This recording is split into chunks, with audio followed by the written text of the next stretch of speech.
But first, I'm going to get to, talk about the Awesome Mná in my own life, in what we call the Panti Monologues, because we've never come up with a better name for this section. I come from, a succession of formidable women, Awesome Mná, and as Mná so often are, really, and I think it's passed down among women, this awesomeness. Now, my grandmother, Granny Hoban, my mother's mother, was a formidable woman. As a kid, my respect for her occasionally teetered into fear because, unlike other less formidable grandmothers, my granny didn't think that being a granny was a popularity contest. And she wasn't afraid to risk fleeting unpopularity with a stern talking to her in order to bed.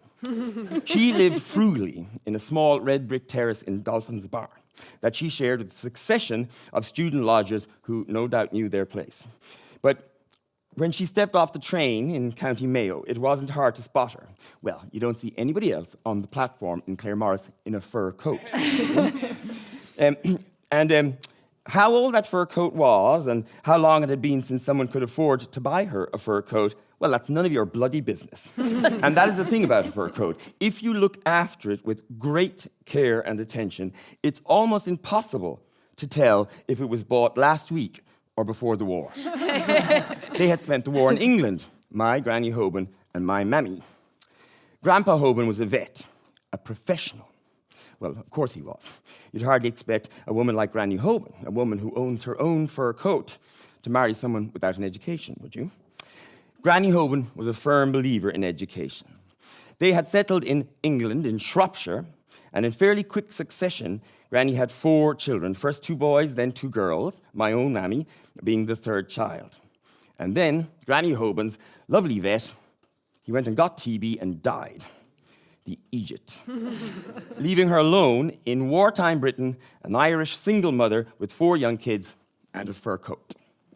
But as you already know, Granny Hoban was a formidable woman, resilient, hard-working, tougher, dare I say, than the German and Polish prisoners of war in the camp nearby, or the American soldiers who gave my mammy chewing gum, not much more than kids themselves. When the war ended, my formidable granny took her children back to Dublin, where she got a job in Guinness. And somehow, through a combination of ingenuity, hard work, discipline, the redoubtable Irish matriarch managed to feed, clothe, and care for her 4 kids on a Guinness secretary's salary. And they somehow managed to not get beaten up in school for having English accents. But they would finish secondary school soon. And then what? For these children of a single mother in a red brick terrace on the South Circular Road. Granny Hoban was determined that the 2 boys would get a proper university education like their father. And Granny Hoban had a plan. The eldest had the makings of a priest. Every family needed a priest. And the bonus was, of course, that the church would provide for him and his education, which left the second boy. He'd be a vet like his father, and Granny Hoban would work and scrimp hard to pay for his education. But even she couldn't do everything on her own, and so my mammy, the 3rd child, would have to finish her education and get a job to help her brother be a vet. And so my mammy, whip smart, book smart, a reader, a young woman with the kind of mind that soaked up information, a hard-working, disciplined, and diligent student who would have thrived at university, well, like her mother, like most Irish women, I think, like most women, perhaps, she too was resilient and did what was expected of her without complaint for the greater good. And so the second son went to university and became a vet. But my mother did get something out of the university too. Her brother brought home a classmate, a tall, handsome, languid fella who had come to take her little sister to a dance. But for the first and last time in my mother's life, she stole something. And 60 years later, she still has him.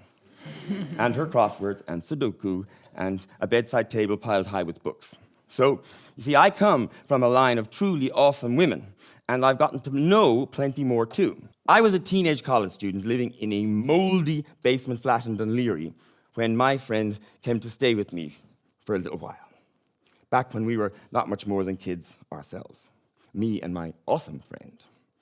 But she wasn't feeling very awesome at the time.